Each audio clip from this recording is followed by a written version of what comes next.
Everybody, hope you're having a great day. My Kia Optima gave me a warning that my battery is getting low on my remote, although I tested it, but it seems the battery's fine. But went ahead anyway just to play it safe and got the replacement batteries, the 2032 cell batteries. I'll put a link to those if you need that.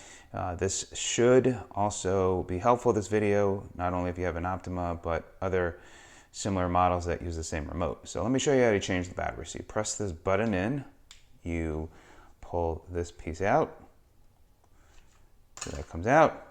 Now you need a screwdriver, and you need one that has a little wider of a head, and then what you do is you just pop it into this section here, and then you just turn, and then the cover should come off. So you might need to just do it a couple of times. There you go, it's coming up. And let me go ahead.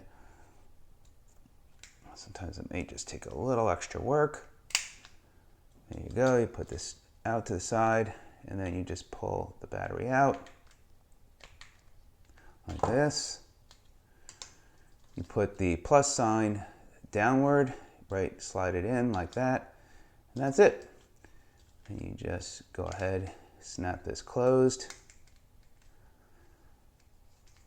That,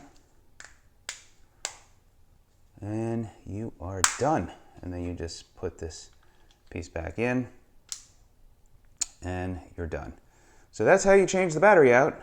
Hope this video is of help. If it is, please give me a thumbs up, appreciate it, and thanks for stopping by and visiting my channel. Have a great day.